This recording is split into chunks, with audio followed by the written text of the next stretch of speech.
Call the order, November 13th, 2018 meeting of the Board of Finance to order. We will go to the Board of Finance approval of minutes of October 14th, 2018. I move to approve the August 14th, 2018 Board of Finance meeting minutes. Do I have a second? Second. I have a second. All in favor signify by saying aye. Aye. All opposed? None? Okay. Passes. We have a presentation by Madam Treasurer. So please take it over. Good afternoon, Mr. Chairman and members of the board. I think we're just going to go through our Board of Finance report for the quarter ending September 30th. And that was in your packet, and the agenda items here by page of everything that we review. Page 1 starts the property tax collections. This is kind of difficult because remember this is ending September 30th. You already know that everybody's gotten their tax bills for 2018, and we've started tax collection on that cycle. But this is as of September 30th. You see your 3 tax years there, 2015, 16, and 17, that we were collecting for at that time. And you can see that 2017, we still have taxes uncollected, but that's right about on par for where we should be. And we'll continue, of course, to look at that through our delinquency department. When you look at the collection rate by year, on the bottom right, you can see that when you look at those 10 years, it averages 99.45%. So we do a great job at collecting, even though we are a little behind. Remember, we also take into account that the delinquencies that we do have for 2016 and 17. What you're also going to notice now is in October, so this is after the quarter ended, we have changed our online system so that you will see that 2008, which is that 10th year, has fallen off. And that's by state statute. The 10th year falls off when we add the new year of 2018. That is, as statute says, considered paid and drops off. So when you go online, that will be the change that you see. For 2008, you see we collected 99.8% of the taxes. What's falling off is 1.1 million. So you can see that we collect in large numbers, and even that 0.2% represents $1 million that's falling off of our tax rolls that we'll no longer be able to collect. So we do try and collect everything, as I say. On the next page, you have the distribution of the property taxes as of September 30th. You can see there what you've seen for many quarters is our standard dollar bill that we've divided up into what entities get what percent after we've collected. It's not really representative of their mill levy, it's representative of what we collect. So again, it's pretty standard. You see the top few that we have there are APS, the city, the county, UNM Hospital, CNM, the state, and other. And of course, others include charter schools, Mr. Cog, MAFCA, other little towns and villages that we collect for. You know, Corrales, some of Corrales is actually in Bernalillo County, so we collect that. Los Ranchos is another one, Tejedas, Edgewood, parts of Edgewood have some money that we collect as well. So that's our property tax distribution for that quarter ending. The next we look at the investments and how the portfolio is broken down. And of course, that's my famous 3 buckets that you've got there. And at this time, I turn it over to my deputy, Ken Scott. Thank you, Madam Treasurer. Good afternoon, Board. As she mentioned, as usual, we have the three-bucket strategy that just describes our different portfolios. One thing I do want to mention, though, is the makeup of the liquid bucket. As we mentioned in our last Board of Finance, we actually changed the policy to give us some flexibility in that portfolio. So now we have $60 million maturing within a year, but we can go a little longer than that. Next, we have the summary of the liquid funds portfolio. And not much has changed as usual. We had a draw from the $95 million that we had in there previously in the ICS account down to $75 million. It's completely normal. That's what we typically do with our cycle, and it's very consistent with what we've done in previous quarters. And again, if you have any questions, go ahead and just jump in and stop me as I'm going through. This is the summary of the highly liquid and liquid ladder. So you have the ICS account mentioned there. As I mentioned, $75 million, but you also have the different securities that make up the liquidity ladder. Next is the core portfolio. That's the portfolio that, if you can recall, is managed directly by public trust advisors. I'm not going to steal Sheila's thunder on this one, so she's probably going to come up and discuss the makeup of this portfolio in a little bit more detail. But again, if you have any questions, by all means, let me know. Again, this is a summary of the securities that make up the core portfolio. Again, nothing different than what you've seen before, primarily in treasuries. And again, Sheila will come up and talk about that in a little bit more detail. And then finally, we have the bond proceeds portfolio. This is the portfolio that is managed to that drawdown schedule that we mentioned, also managed by public trust. But again, they'll talk a little bit more about this and the activity of the bond proceeds when they get up here. And then skipping one, we're just going to the investment income. This is something that I do want to point out. As you can recall, at our last Board of Finance, we actually had an estimate for our Q4 numbers. It actually came up much, much higher. Our original estimate was $1 million. It actually is closer to $2 million, as you can see here. This is primarily due to the way we allocate the interest at the end of the fiscal year. It's actually very consistent to fiscal year 2017. So we underestimated it, but it's a lot higher, so hopefully you guys are happy that we have $2 million instead of $1 million. And that's about it for me until I turn over to Sheila. Did you have any questions before I hand it over? Mr. Chairman. Commissioner Hart Stebbins. Thank you, Mr. Chairman. Just a quick question on slides 5, 7, and 9. Some of the lines are highlighted in yellow. Why is that? Oh, the white ones. I can't really see. On page 5, there's Oh, sorry. Those are 5 or 6. I think those are the money market accounts. So those are the accounts that we have before we actually invest out to the different securities. So it's just basically where we house the money before we move to something else. Okay. So it's just a money market. Great. Thank you. Thank you, Mr. Chairman. Anything else? All right. With that, anything else? Go ahead and introduce her. Yeah, with that, I'm going to turn it over to Sheila Duffy from Public Trust Advisors.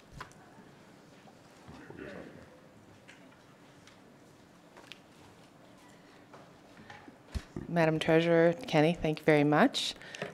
Mr. Chair, Commissioners, I'm Sheila Duffy. I'm with Public Trust Advisors, your investment advisory firm.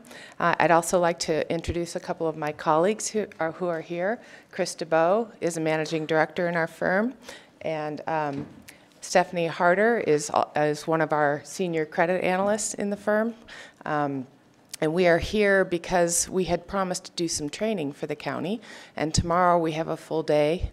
Well, 4 hours of training, and Stephanie is with her senior credit analyst. She'll talk about supranationals. Chris and I will talk about public funds investment management. We've also brought in someone from an arbitrage rebate firm to talk about bond issuance and arbitrage rules through the IRS, and we've also brought in someone to talk about fraud. So we'll have 4 hours tomorrow of enlightening your staff on those issues. So we're excited about that. And now on for my report. This is the executive summary for the operating funds account, and it does follow the three buckets. The first, the highly liquid portfolio, is the bucket that is managed internally in the treasurer's office, and that is the one that is defined by you have to have 15% of your budget dollars that mature with 30 days or less. So that's your very highly liquid kind of a safety net portfolio. The next is the liquid portfolio, and we manage that one. That by policy has to have $60 million that matures within 12 months. As the investment working group has had discussions, we've decided that we want to make sure that we have $5 million per month so that we have a smooth ladder through 12 months. If we do satisfy that target, then anything else can go beyond 12 months at this point, and that was included in your latest policy change. And then finally, we have the core portfolio that is dollars that aren't immediately needed for the operations of the county and can be more actively managed, and as I'll show you in subsequent slides, we benchmark that to the 1 to 3 year Treasury Agency Index. So this is just a little bit more detail on the liquidity. So this is your liquidity ladder where $60 million needs to be mature within 12 months. And you can see that in the lower right-hand corner of this slide, you can see the duration chart. And really, at this point, the entire $111 million matures within 12 months. So we're more than satisfying that $60 million requirement. The next slide, you can see, again, I'll point to the lower right-hand corner of the slide, and you'll see that the duration is longer. This is your core portfolio. These are funds that we have all discussed between the Finance Department and the Treasurer's Department. We have presented to you funds that are not needed for the immediate use for the county. So we're able to actively manage these funds and add a little bit of value. There's been a lot of movement in the yield curve increase, especially on the short end of the curve. It's not so much on the long end, so the curve is flattening. But it allows our portfolio managers to really add value while they're watching the market and take advantage and help adjust your portfolio to match the index. And so you can see here in the trailing month, quarter, and year, we have outperformed the index. And your index is defined as the Bank of America Merrill Lynch 1 to 3 year Treasury Agency Index. So it's really, the active management is very beneficial to the county. This is just showing you the flattening of the yield curve. And this slide, number 11, defines your buckets. It's basically exactly what I've already said, but I do want to point out in bucket number 2, where the investment working group wanted to have the strategy say specifically that $5 million a month would mature within the 12 months. So that little nuance is in your strategy, not in policy. This chart is really just a summary chart of the strategy that is discussed monthly in the investment working group and quarterly at the investment committee and at this meeting. I can just tell you, give you a heads up for that next. We're finding that we have a lot of dollars in the liquidity bucket that probably could be moved to core, where we have a little bit excess liquidity. So probably next quarter we'll come and ask that goal of $104 million in the core portfolio be increased. And we'll certainly have the data to back that up when we present that next quarter. So that is all I have for the operating funds accounts. If you don't have any questions on that, I'll move to bond proceeds. Any questions? No? Go ahead. Thank you, Mr. Chair. Your bond proceeds account, you can see that in this, on the upper right hand of this chart, this account is to, the strategy is to match your project draw schedules on all the projects happening, and this is for both GO bonds and GRT bonds, gross receipts tax bonds. So we the investment working group looks at the projects each and every month, determines what cash is needed. We invested quarterly. That's been going very well. There was a compliance disclosure in this portfolio this quarter. You can see in the chart on the upper right hand where the agency securities add up to 19.7%. Per some of your bond covenants, that limit should be 5%. So we caught that error. We disclosed it the day that we caught it, and it's already been resolved. And our systems, it was a coding error in our systems, which has already been resolved. So if you'd like us to talk more about that, we can, but it is, everything is in compliance at this point. And that is all I have on the bond proceeds, unless you have questions. Any questions? No? Thank you. Thank you, Mr. Chair, Commissioners. Oh, I'm sorry. Annual report. So the policy that was drafted in 2014 required that we present an annual report at the first Board of Finance meeting after September 30th. So this report is actually as of June 30, and which is really dated. So the last investment policy update that you approved in August, I believe it was in August, yeah, it was in August, we changed this. So this is the last time you'll see this at the November meeting. In future years, you will see this annual report at the August meeting, so the information will be more timely.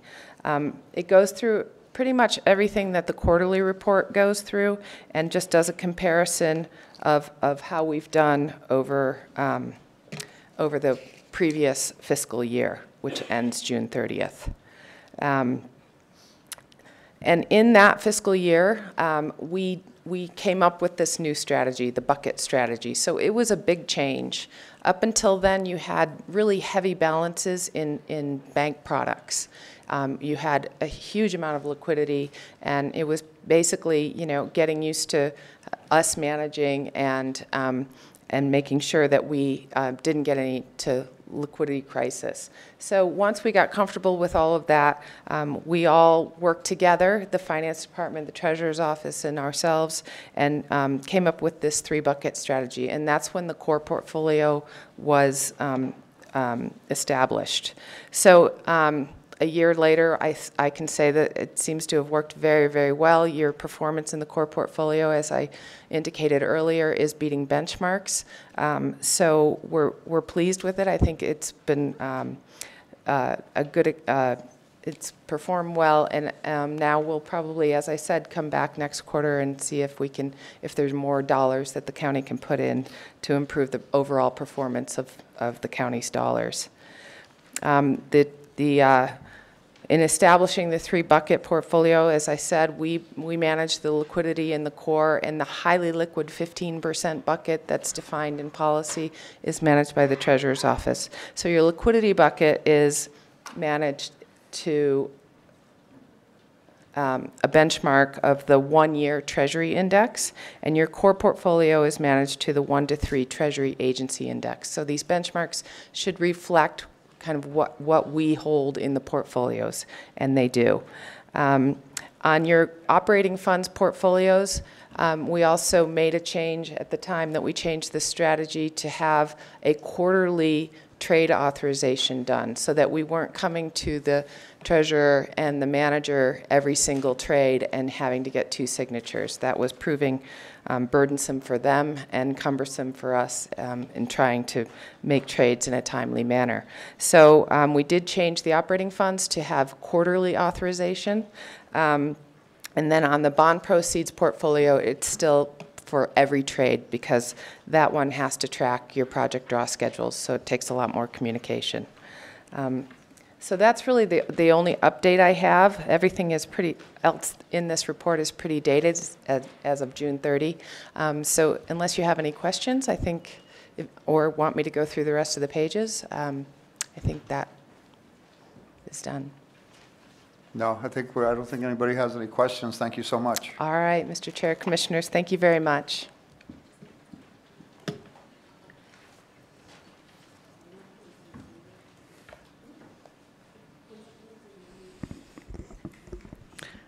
That would conclude our report to the Board of Finance, and we stand for any questions.